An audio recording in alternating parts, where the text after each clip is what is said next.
시청자 여러분 안녕하십니까? 노준영입니다. 안녕하십니까? 김희선입니다. 서훈 전 청와대 국가안보실장과 박지원 전 국정원장, 노영민 전 대통령 비서실장이 서해 공무원 피격 사건과 탈북어민 북속 사건에 대해 기자회견을 열고 자료 삭제 지시가 없다고 부인했습니다. 감사원은 2020년 9월 23일 새벽 서욱 전 국방장관의 지시에 따라 군사정보체계에 탑재된 군 첩보 관련 보고서 60건을 삭제했고, 국정원 역시 같은 날 새벽 첩보 보고서 등 총 46건의 자료를 무단 삭제해 박 전 원장을 고발했습니다.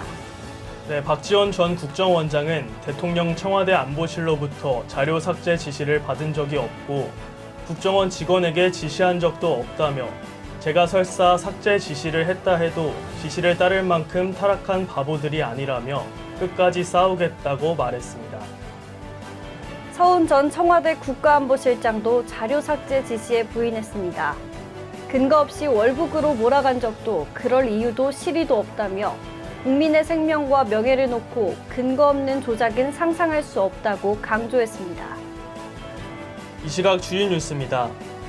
조상준 전 국정원 기조실장이 돌연 사퇴한 배경에 관심이 쏠리는 가운데 윤석열 대통령이 일신상의 이유라서 공개하기 그렇다라고 말했습니다.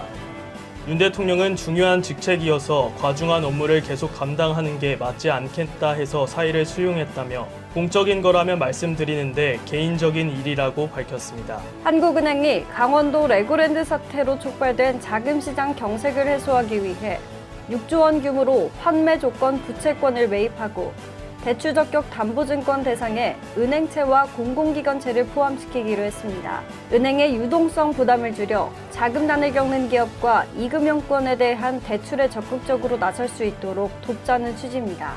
올해 3분기 한국 경제가 전분기 대비 0.3% 성장해 3개 분기 연속 0%대 성장에 그친 것으로 나타났습니다. 수출 부진 속에 민간 소비는 내구재와 서비스가 늘어 1.9% 증가했고, 설비 투자는 5% 늘며 3분기 성장을 이끌었습니다.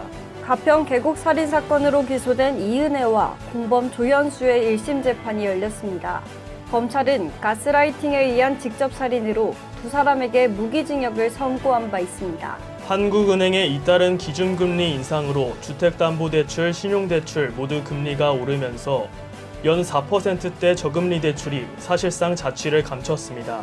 주담대는 주로 연 4에서 6% 구간에 집중됐는데, 시중 5대 은행의 이 구간 평균 비중은 98.7%였습니다.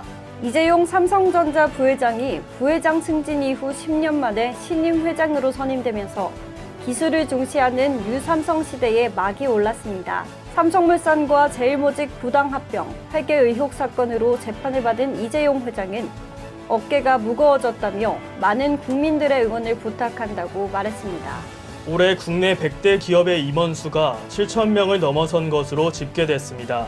전체 임원의 출생 연도를 5년 단위로 보면 1965년에서 69년생이 40.7%로 가장 많았고, 1970년대생 임원은 전체의 45%를 차지했습니다. 지난해 전 지구의 이산화탄소, 메탄, 아산화질소 등 온실가스 농도가 사상 최대치를 기록했습니다. 특히 이산화탄소보다 대기 중에 열을 가두는 능력이 80배가 강한 메탄이 평균 증가율의 2배에 달하는 가파른 증가값을 기록했습니다. 경기도 광명시의 한 아파트에서 10대 아들들과 엄마 등 일가족 3명이 숨진 채 발견된 사건의 범인이 최초 신고자인 40대 아버지인 것으로 드러났습니다. 남성은 경찰이 발견한 흉기와 5가지의 물증을 들이밀자 결국 범행을 자백했는데요. 사건의 경위가 어떻게 됩니까?